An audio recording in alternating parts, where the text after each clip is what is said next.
नमस्कार साथियों, आप सभी का स्वागत है। अभिनंदन है पॉकेट से प्रॉफिट तक पर। आज हम एक ऐसी चीज पर बात करने वाले हैं जिसके बारे में हम रोजमर्रा की जिंदगी में शायद ज्यादा सोचते नहीं, लेकिन जिसकी जरूरत कभी भी पड़ सकती है। जी हाँ, हम बात कर रहे हैं पर्सनल एक्सीडेंट इंश्योरेंस, यानी व्यक्तिगत दुर्घटना बीमा की। देखिए, हाल ही में मेरी बात हो रही थी अंकुर जैन जी से। वो वेदांश कैपिटल सर्विसेज के मालिक हैं, और सच कहूं तो उनसे हुई बातचीत ने ही मुझे इस बेहद जरूरी विषय पर आज आप सबके साथ चर्चा करने के लिए प्रेरित किया। जरा सोचिए, हम सब अपनी भागदौड़ भरी जिंदगी में लगे रहते हैं। ऑफिस जाना, घर के काम, कभी कभार घूमना फिरना, पर क्या हमने कभी रुक कर सोचा है कि अगर खुदा ना खास्ता अचानक कोई हादसा हो जाए, कोई दुर्घटना घट जाए, तो क्या होगा? आज हम इसी अनदेखे, अनसोचे जोखिम से बचाने वाले एक जरूरी सुरक्षा कवच को करीब से समझेंगे।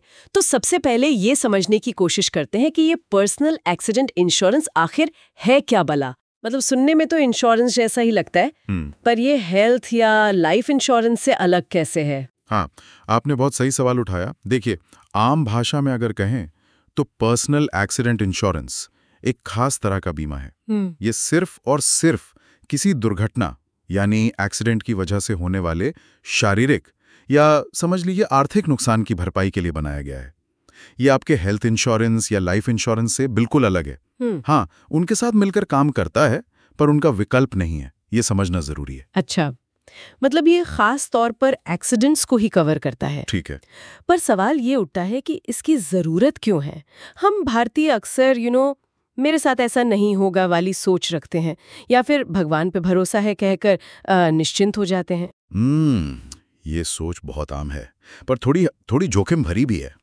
देखिए, उम्मीद हमेशा अच्छी रखनी चाहिए, बिल्कुल, पर तैयारी हर स्थिति के लिए होनी चाहिए, है ना? अगर हम सरकारी आंकड़ों पर नजर डालें, जैसे सड़क परिवहन मंत्रालय, मॉर्थ जिसे कहते हैं, जो देश में सड़क हादसों का रिकॉर्ड रखता है, उनके आंकड़े बताते हैं कि भारत में हर साल लाखों सड़क हादसे होते हैं और उनमें हजारों लोगों की जान चली जाती है। यह आंकड़े बात सच कहूं तो वाकई चिंताजनक है। और मुझे लगता है ये सिर्फ सड़क हादसों तक ही सीमित नहीं होगा। घर में या काम पर भी तो दुर्घटनाएं हो सकती हैं। निश्चित रूप से, बिल्कुल। राष्ट्रीय अपराध रिकॉर्ड ब्यूरो मतलब एनसीआरबी, उनके आंकड़े भी यही दिखाते हैं। उनके अनुसार गिरने से, डूबने से, करंट लगने से या आग लगने जैसी घटनाओं में भी हर साल हजारों मौतें होती हैं। ये ऐसी दुर्घटनाएं हैं जो कहीं भी किसी के भी साथ हो सकती हैं। इसमें कोई वो नहीं है। ये बात तो सोचने वाली है। मतलब ये सिर्फ नंबर नहीं है, इनके पीछे पूरे के पूरे परिवार हैं जिन पर अचानक मुश्किल आ पड़ती है। खासकर अगर घर का कमाने वाला सदस्य ही दुर्घटना का शिकार हो जाए। बिल्कुल बिल्कुल, ऐसी स्थिति में परिवार पर दोहरा बोझ पड़ता है। एक तो अपने प्रियजन को खोने या उसे तकलीफ में देखने का दुख, वो तो है ही, और दूसरा अचानक आ पड़ा आर्थिक संकट, इलाज का भारी खर्चा, और अगर कमाने वाले सदस्य को कुछ हो जाए तो आमदनी का रुक जाना। ये किसी भी परिवार की एक तरह से कमर तोड़ सकता है। पर्सनल एक्सीडेंट पॉलिसी ऐसे ही मुश्किल वक्त में एक मजबूत आर्थिक सहारे का, एक फाइनेंशियल सेफ्टी नेट का काम करती है। सही बात है। तो ये पॉलिसी असल में मदद कैसे करती है? मतलब अगर किसी के पास ये पॉलिसी है और दुर्भाग्य से कोई दुर्घटना हो जाती है, तो उसे किस तरह का लाभ मिलता है, क्या मिलता है? देखिए, समझने वाली बात यह है कि ये पॉलिसी कई अलग अलग स्थितियों में आर्थिक मदद पहुंचाती है। मतलब मोटे तौर पर 4 स्थितियां कवर होती हैं। पहला है दुर्घटना से मृत्यु, मतलब एक्सीडेंटल डेथ। अगर एक्सीडेंट की वजह से पॉलिसी धारक की मृत्यु हो जाती है तो नॉमिनी को पूरी बीमा राशि, जो सम इंश्योर्ड होता है, वो एक मुश्त मिल जाती है। एक मुश्त मतलब एक ही बार में सारी रकम? हाँ, लमसम, एक ही बार में। दूसरा है स्थायी पूर्ण विकलांगता, जिसे परमानेंट टोटल डिसेबिलिटी कहते हैं। यानी ऐसी स्थिति जहां दुर्घटना के कारण व्यक्ति भविष्य में कोई भी काम करके कमाने लायक नहीं रहता। जैसे मान लीजिए दोनों आंखों की रोशनी चली जाना या दोनों हाथ या पैर बेकार हो जाना। ऐसी स्थिति में भी पूरी बीमा राशि पॉलिसी धारक को मिलती है। अच्छा। तीसरा है स्थायी आंशिक विकलांगता, परमानेंट पार्शियल डिसेबिलिटी। इसमें शरीर के किसी अंग का स्थायी नुकसान होता है, लेकिन व्यक्ति पूरी तरह अक्षम नहीं होता। जैसे एक हाथ, एक पैर या एक आंख का नुकसान। इसमें बीमा राशि का एक निश्चित प्रतिशत हिस्सा मिलता है। ये नुकसान कितना गंभीर है उस पर निर्भर करता है। ओके, और चौथा है अस्थायी पूर्ण विकलांगता, यानी टेम्पररी टोटल डिसेबलमेंट। अगर दुर्घटना के कारण व्यक्ति कुछ समय के लिए, मान लीजिए कुछ हफ्तों या महीनों के लिए, पूरी तरह से काम करने में असमर्थ हो जाता है, तो पॉलिसी के तहत उसे एक निश्चित अवधि तक अक्सर साप्ताहिक मुआवजा मिल सकता है ताकि उसकी आय का नुकसान कुछ हद तक भर पाए। अच्छा, जैसे किसी का पैर फ्रैक्चर हो गया और वो 3 महीने बिस्तर पर है। बिल्कुल। हेल्थ इंश्योरेंस अस्पताल का खर्चा देगा, सही है, पर उन 3 महीनों की सैलरी का नुकसान, यही पर्सनल एक्सीडेंट पॉलिसी का ये वाला क्लॉज काम आ सकता है। ये तो वाकई काफी विस्तृत कवरेज है, खासकर वो विकलांगता वाला पहलू जो अक्सर हम सोचते नहीं। लेकिन फिर भी, जैसा हमने पहले कहा, लोग इसे लेने में हिचकिचाते हैं। शायद कुछ आम धारणाएं या कह लीजिए गलतफहमियां हैं इसके बारे में। चलिए उन पर बात करते हैं। पहली और सबसे आम गलतफहमी, मेरे पास तो हेल्थ इंश्योरेंस है, वो ही काफी है। हाँ, ये सबसे बड़ा भ्रम है। देखिए, हेल्थ इंश्योरेंस बिना शक बहुत जरूरी है, इसमें कोई दो राय नहीं। वो अस्पताल में भर्ती होने, डॉक्टर की फीस, दवाइयों और ऑपरेशन जैसे खर्चों को कवर करता है, बिल्कुल करता है। लेकिन सोचिए, अगर दुर्घटना इतनी गंभीर है कि आप महीनों तक काम पर नहीं जा सकते, तो आपकी रुकी हुई सैलरी या बिजनेस का नुकसान वो हेल्थ इंश्योरेंस कवर नहीं करेगा। और अगर भगवान न करे दुर्घटना में मृत्यु हो जाए, तो हेल्थ इंश्योरेंस से परिवार को कोई आर्थिक मुआवजा नहीं मिलता। ओह, इसका मतलब ये हुआ कि पर्सनल एक्सीडेंट पॉलिसी का पैसा हेल्थ इंश्योरेंस के क्लेम के अलावा मिलता है। ये एडिशनल है, आय की हानि उसके लिए है। तो ये एक दूसरे के पूरक हैं, विकल्प नहीं, कॉम्प्लीमेंट्री हैं। समझ गई। अच्छा, अब आते हैं दूसरी गलतफहमी पर। मेरे पास जीवन बीमा है, लाइफ इंश्योरेंस, तो मुझे इसकी क्या जरूरत? हाँ, ये भी एक आम सवाल है। जीवन बीमा यकीनन एक बेहतरीन चीज है, बहुत जरूरी भी है। ये पॉलिसी धारक की मृत्यु होने पर, चाहे कारण बीमारी हो, बुढ़ापा हो या दुर्घटना, नॉमिनी को भुगतान करता है, ठीक है। लेकिन यहाँ 2 बड़े फर्क हैं। पहला, पर्सनल एक्सीडेंट पॉलिसी खासतौर पर दुर्घटना से मृत्यु होने पर कई बार अतिरिक्त लाभ देती है, जैसे एक्सीडेंटल डेथ बेनिफिट राइडर होता ना लाइफ इंश्योरेंस में, वैसा कुछ, या फिर बीमा राशि ज्यादा हो सकती है। और दूसरा और शायद ज्यादा महत्वपूर्ण फर्क जो आपने पहले भी बताया था, हाँ, वो है विकलांगता का कवरेज। देखिए, पारंपरिक जीवन बीमा पॉलिसियां आमतौर पर दुर्घटना से होने वाली स्थायी या अस्थायी विकलांगता की स्थिति में कोई बड़ा मुआवजा नहीं देती। सोचिए, अगर कोई दुर्घटना आपको काम करने लायक ही ना छोड़े, पर आप जीवित हैं, तो जीवन बीमा शायद मदद ना करे। लेकिन पर्सनल एक्सीडेंट पॉलिसी ऐसी दुर्भाग्यपूर्ण स्थिति में एक बड़ा आर्थिक संबल प्रदान कर सकती है, जिससे आप अपनी आगे की जिंदगी और जरूरतों को संभाल सकें। सही बात है। एक और डर जो लोगों के मन में रहता है, ये पॉलिसी बहुत महंगी होती होंगी और इनका क्लेम लेना भी बड़ा झंझट का काम होता होगा। क्या ये सच है? ये धारणा मैं कहूँगा काफ़ी हद तक पुरानी हो चुकी है। पहले बात करते हैं कीमत की। आपको शायद हैरानी होगी, पर पर्सनल एक्सीडेंट पॉलिसीज अक्सर काफ़ी किफ़ायती होती है, बहुत ज़्यादा। एक अच्छी खासी बीमा राशि, मान लीजिए 10 लाख रुपए की, उसके लिए सालाना प्रीमियम कई बार आपके महीने भर के मोबाइल रिचार्ज या एक बार बाहर खाना खाने के खर्चे से भी कम हो सकता है। सीरियसली, प्रीमियम मुख्य रूप से आपके काम के जोखिम, मतलब रिस्क प्रोफाइल पर निर्भर करता है। जाहिर है, एक ऑफिस में काम करने वाले व्यक्ति का प्रीमियम एक फैक्ट्री मजदूर या सेल्स पर्सन की तुलना में कम होगा। अरे वाह, ये तो वाकई चौंकाने वाली बात है। मतलब इतनी कम कीमत पर भी सुरक्षा मिल सकती है। और क्लेम प्रक्रिया के बारे में क्या कहेंगे? क्या वो वाकई मुश्किल है, वो झंझट वाली बात? देखिए, टेक्नोलॉजी ने यहाँ भी काफ़ी सुधार किया है। ज़्यादातर बीमा कंपनियों ने अपनी क्लेम प्रक्रिया को ऑनलाइन और काफ़ी आसान बना दिया है। अब आप ज़रूरी दस्तावेज ऑनलाइन जमा कर सकते हैं, अपने क्लेम का स्टेटस भी ट्रैक कर सकते हैं।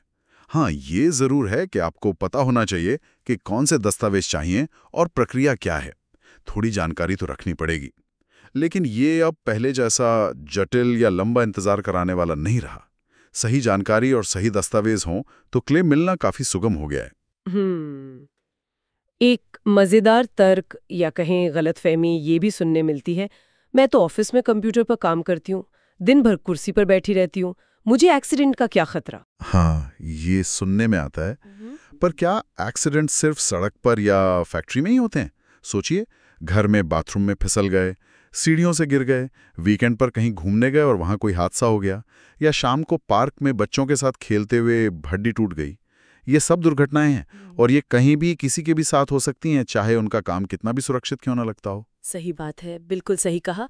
दुर्घटना का खतरा सिर्फ काम की जगह से नहीं जुड़ा, यह हमारी पूरी जिंदगी से जुड़ा है। तो काम चाहे जो भी हो, सावधानी और सुरक्षा की तैयारी तो सबके लिए जरूरी है। अच्छा, तो पॉलिसी समझ आ गई, इसके फायदे भी जान लिए, गलत फहमियां भी दूर हो गईं, लेकिन इसे खरीदें कहाँ से और कैसे? अक्सर हम एजेंट्स या ब्रोकर्स के जरिए पॉलिसी लेते हैं। उनका रोल कितना महत्वपूर्ण है और किन बातों का ध्यान रखना चाहिए? हाँ, एजेंट या ब्रोकर, जिसे हम इंटरमीडियरी कहते हैं, उसकी भूमिका काफ़ी अहम हो सकती है अगर वो सही हो। उनका काम बेसिकली ग्राहक और बीमा कंपनी के बीच एक पुल का काम करना है।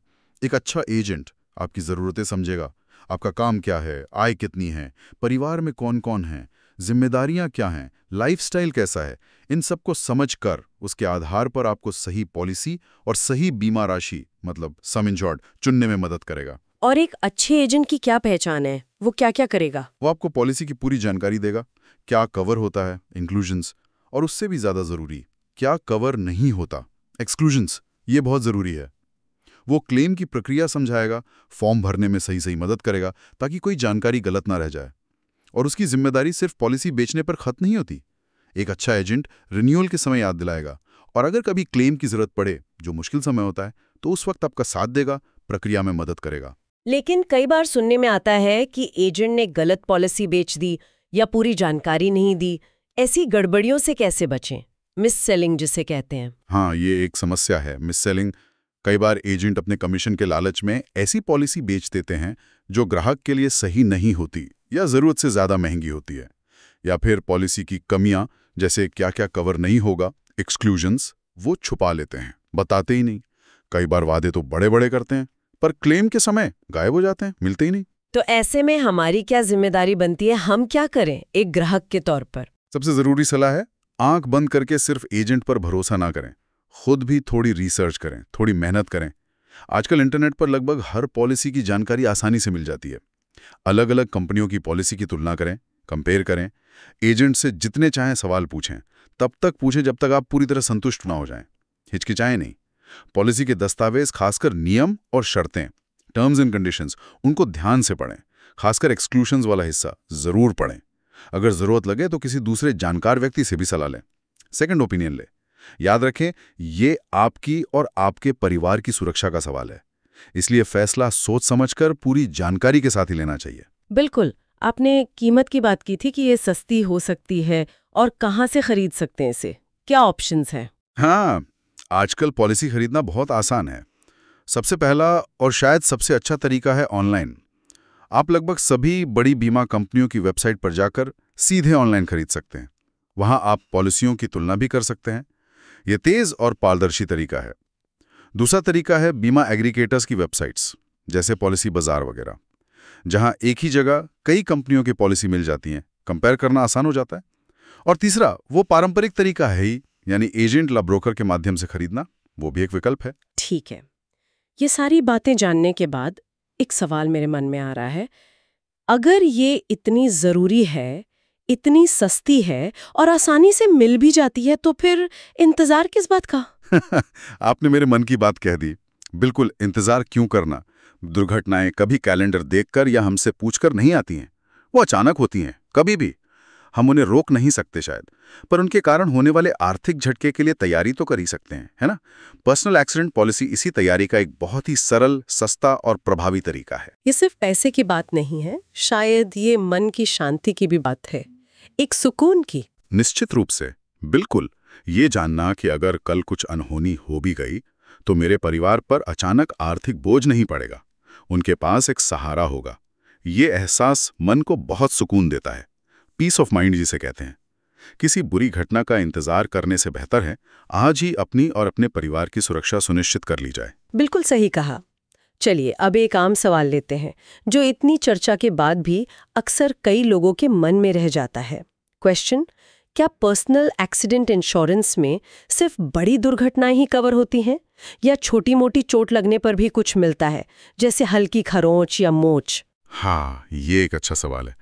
देखिए, पर्सनल एक्सीडेंट पॉलिसी मुख्य रूप से गंभीर परिणामों वाली दुर्घटनाओं के लिए डिजाइन की गई है, जैसे मृत्यु या स्थायी विकलांगता, मतलब जिसमें शरीर को स्थायी नुकसान हो। इन्हीं स्थितियों में वो बड़ा एकमुश्त मुआवजा मिलता है जिसकी हमने बात की। जहां तक छोटी मोटी चोटों का सवाल है, जैसे हल्का कटना, छिलना या मामूली मोच आना, तो आमतौर पर इनके लिए कोई मुआवजा नहीं मिलता। हाँ, अगर चोट ऐसी है कि आपको कुछ दिनों या हफ्तों के लिए पूरी तरह काम करने से रोक दे, मतलब टेम्परेरी टोटल डिसेबलमेंट, और आपकी पॉलिसी में इसका प्रावधान है, तो आपको साप्ताहिक मुआवजा मिल सकता है। कुछ पॉलिसियों में फ्रैक्चर होने पर भी एक निश्चित रकम मिलने का प्रावधान होता है, जिसे फ्रैक्चर बेनिफिट कहते हैं। इसीलिए पॉलिसी लेते समय ये जरूर देख लें कि उसमें टेम्परेरी डिसेबलमेंट या फ्रैक्चर बेनिफिट जैसे कवर शामिल हैं या नहीं, और उनकी शर्तें क्या हैं। लेकिन हाँ, मूल रूप से ये पॉलिसी बड़े हादसों से होने वाले बड़े आर्थिक नुकसान की भरपाई के लिए है। ठीक है, ये स्पष्ट हो गया। जाते जाते आप सबके लिए एक सवाल छोड़कर जा रही हूँ, जिस पर अकेले में या अपने परिवार के साथ बैठकर जरूर सोचिएगा। क्या आपने कभी शांति से ये हिसाब लगाया है कि अगर कल किसी दुर्घटना के कारण आप काम करने में असमर्थ हो जाएं या आपके साथ कोई अनहोनी हो जाए, तो आपके परिवार का गुजारा कैसे चलेगा? क्या आपकी मौजूदा बचत या निवेश ऐसी किसी भी अचानक आई विपत्ति से निपटने के लिए काफी हैं? जरूर सोचिएगा इस पर।